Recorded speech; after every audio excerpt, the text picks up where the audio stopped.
Do dinário ao dólar, a história se repete. Você está acompanhando Curadoria de número 20. Você já parou para pensar em como que um império acaba? Então, acontece em resumo, bem devagarinho e depois tudo de uma vez só. E não tem nada a ver, ou pode ser muito pouco relacionado à invasão de territórios, tomada de alguns lugares. São dois pontos relevantes para isso. Senta aí que a gente vai conversar sobre isso. Moeda não é um fenômeno recente. Não foi inventado agora, não foi inventado nos últimos 50, nos últimos 100 anos. Na verdade, tem vários séculos que a moeda existe, né, na vida das pessoas. Durante vários séculos antes da gente ter moeda, o mundo passava por trocas diretas. Vamos imaginar que um produtor de arroz quisesse ter acesso à carne de porco. Ele precisava encontrar um produtor de carne de porco e precisava que esse produtor de carne de porco tivesse interesse em ter uma certa quantidade de arroz. E aí a troca acontecia de maneira direta, o que claramente era muito mais enrolado. Da moeda em diante, havia alguma coisa para mediar essa relação, por assim dizer. A moeda tem três funções: meio de troca, servir como intermediação para tirar o arroz por carne de porco, do exemplo que a gente acabou de citar aqui. Unidade de conta, que seria facilitar as coisas, né, para comparar os preços de uma maneira mais objetiva, saindo do câmbio carne de porco por arroz. E reserva de valor. Aquele item que você guarda e chama de moeda precisa ter algum poder de compra amanhã. Ou então você não vai ficar com isso na mão, porque não vai ter utilidade nenhuma. Diga-se de passagem, por isso que as criptos são mais uma classe de ativos do que necessariamente moeda. Falamos sobre isso no Reflexões de número 8, vale a pena voltar e acompanhar. No caminho das moedas, tudo começou com itens específicos que tinham algum valor. Já foi o sal, por exemplo, ou algumas ferramentas em alguns períodos, mas tudo começou a mudar quando uma coisa entrou no campo das referências: os metais preciosos. Ouro e prata, cada um a seu modo, já estiveram relacionados a moedas de maneira direta, né, nas unidades físicas, ou indireta, sendo conversíveis em alguma quantia nesses metais. Um dos maiores sinais de que uma economia estava servindo de referência para o mundo, nos mais diferentes impérios que já existiram no mundo, estava sobre a moeda de referência do mundo durante cada um desses impérios. Já foi o dinário, quando era o Império Romano, já foi a libra esterlina, quando Londres era o centro do mundo, e hoje é o dólar dos Estados Unidos.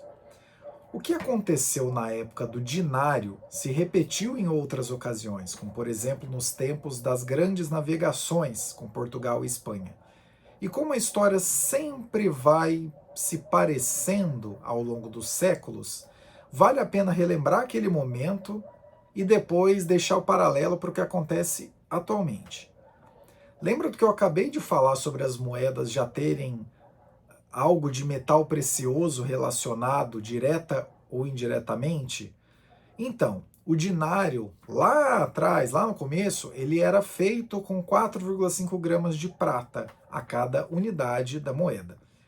Com o passar do tempo e o avanço do Império Romano, o custo das operações militares de expansão e da manutenção das áreas conquistadas ia ficando cada vez mais alto, e juntamente a isso, a elite do Império Romano, por estar dominando outras regiões, preferia comprar itens feitos nessas regiões com a sua moeda forte do que ter o esforço, ter o trabalho de produzir no próprio país. O interesse era mais em procurar retorno de itens em áreas conquistadas do que fazer alguma coisa no próprio país mesmo.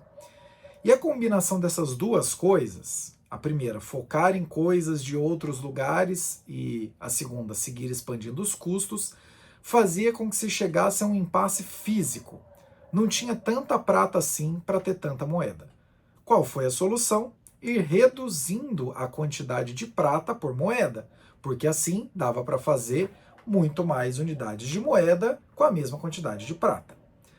É amplamente documentado na história, mas para resumir um pouco mais de 200 anos, a quantidade de prata por moeda foi diminuindo, cada unidade passou a valer menos, e no fim das contas, a confiança das pessoas naquela moeda era tão pequena que a melhor pedida era colocar o dinheiro, ou melhor dizendo, colocar os recursos em ativos reais, commodities, imóveis, terras, qualquer coisa que não fosse a moeda, porque a moeda só perdia valor mesmo. Andemos alguns séculos. Chegamos ao século XX, mais especificamente nos entornos da Segunda Guerra Mundial. Os Estados Unidos pegavam o bastão da Inglaterra e agora, além de produzirem e venderem o que demais era demandado no mundo, ainda começaram a demandar que as transações fossem feitas na sua moeda, o dólar. E, de novo, isso aconteceu outras vezes em outros impérios. Não era apenas preferível, não era uma coisa necessariamente imposta de fato, porque as pessoas preferiam estar com a moeda preponderante da época, né? Então, vamos dizer assim, olha, você tem que negociar em dólar. E a pessoa falava, nossa, mas ainda bem que você me sugeriu isso, era o que eu queria fazer mesmo, né? Já que nós estávamos falando aí da economia que toca os rumos do mundo. Na época em que os Estados Unidos passaram a ser a economia mais relevante do mundo, sua moeda, o dólar, tinha conversibilidade em ouro. Avancemos algumas décadas. Chegamos ao início dos anos 70. Lembra daquele problema do dinário, de que não havia prata o suficiente? Então, o avanço do tio Sam também era mais rápido do que a sua capacidade de acumular reservas em ouro. Assim, decidiu-se abandonar o chamado padrão ouro. Daí em diante, não haveria mais convertibilidade do dólar nesse metal precioso. Com isso, o lado positivo era que a economia que produzia os itens mais relevantes e desejados do mundo agora não tinha mais problema de seguir emitindo moeda. Como, vale a pena repetir, ainda era a economia que produzia o que o mundo todo quer comprar, não tinha problema nenhum seguir ampliando a oferta de moeda. Nas últimas 5 décadas, dos anos 70 até os anos 2020, onde estamos agora, algumas mudanças, melhor dizendo, relevantes aconteceram com os Estados Unidos. Em primeiro lugar, pelo avançar da Guerra Fria contra a União Soviética, houve uma expansão militar sem precedentes pelo mundo, para além de uma expansão de gastos em diversas frentes buscando liderar o mundo, da ciência ao estilo de vida de consumo. 2. Nos anos 90, melhor dizendo, vencida a Guerra Fria contra a União Soviética, a ideia passou a ser de querer extrair rendimentos maiores, produzindo onde seria mais barato fazer isso. E aí, por quase 30 anos a fio, a produção de basicamente tudo passou a ir para a Ásia. Muito dessa produção ia direto para a China. 3. Na segunda metade da década de 2010, veio o primeiro mandato de Donald Trump, com o reclame, que a César o que é de César, ele fala disso desde os anos 80, o reclame, e desde os anos 80 publicamente, tá? Em jornais, entrevistas diversas que ele já deu.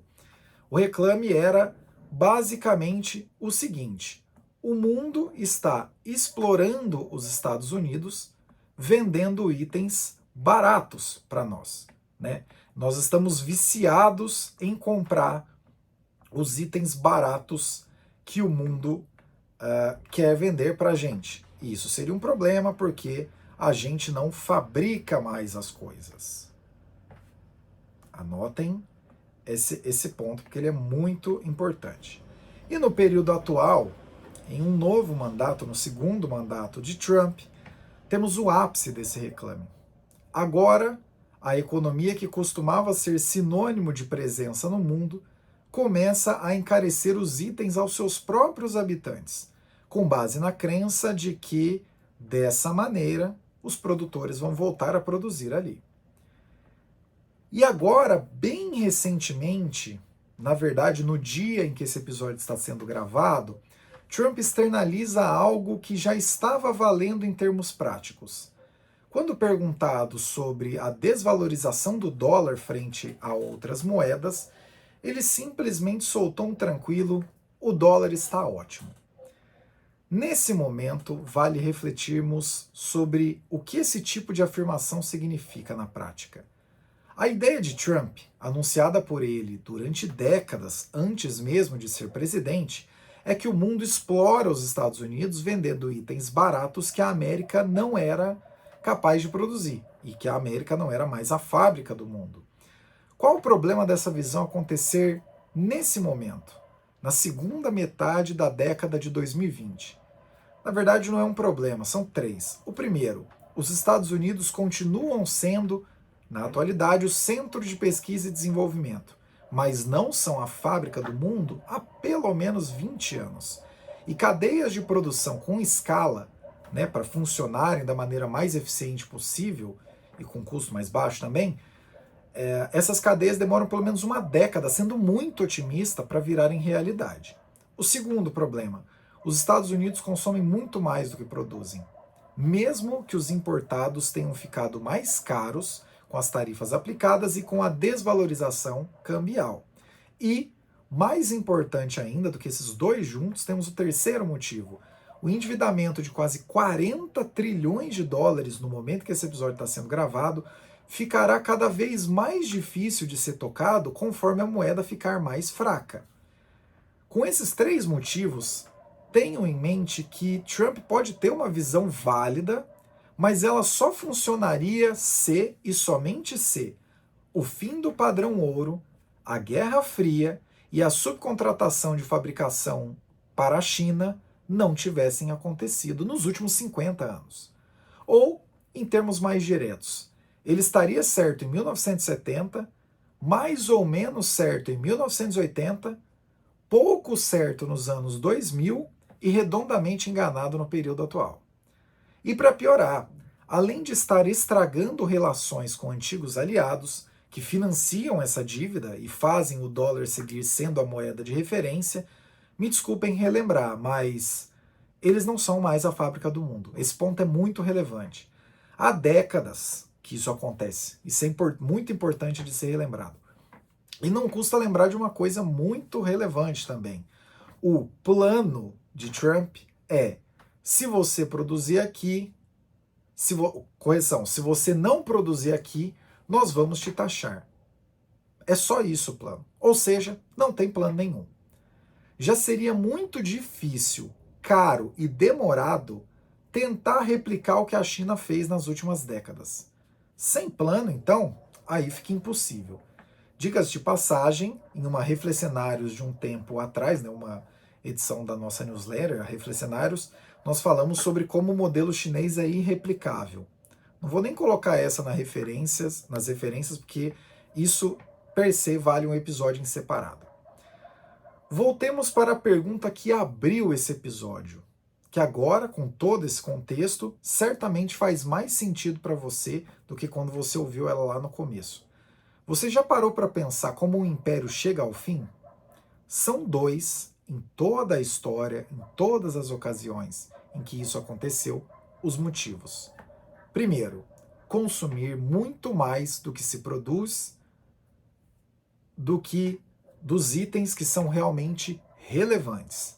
E, em segundo lugar, desvalorizar a sua moeda para tentar custear esse estilo de vida. Estamos na quadra da história na qual um império está deixando claro, talvez do modo mais honesto e sincero na história da humanidade, que não tem poder para seguir adiante. O que acontece agora? Quem assume esse posto e qual será a moeda de referência? Infelizmente, nós estamos no ponto em que são muito mais numerosas as perguntas do que as respostas. Com todo o respeito a você, que está acompanhando esse episódio até agora e talvez queira uma resposta tão complexa quanto a dessas perguntas, lhe digo sem qualquer peso na consciência: não sei. Realmente não sei. E digo mais, quem tiver certeza nesse momento, provavelmente estará mais abusando do wishful thinking do que realmente pensando em algum cenário. Uma das coisas que se desenham de modo muito vívido agora é que, tal qual o dinário, o dólar repetirá a história. E como as informações vão numa velocidade muito maior hoje, não vai demorar 200 anos para isso acontecer. Talvez demore 20 vezes menos tempo. Talvez já esteja acontecendo enquanto você assiste esse vídeo. E a parte mais curiosa disso tudo é que esse império pega fogo enquanto o imperador assa marshmallows e finge que está tudo bem. A história não se repete, porque as coisas vão mudando ao longo do tempo. Mas ela sempre rima, sempre ecoa. O eco está cada vez mais forte, e até quem finge ignorar o que acontece já consegue ver a onda se aproximando. Gostou desse conteúdo? Curta, compartilhe e deixe seu comentário. Contamos com você para seguirmos essa discussão. E quem sabe desdobrar esse episódio em outros vários. Caio Augusto aqui em 27 de janeiro de 2026. Até o próximo Curadoria.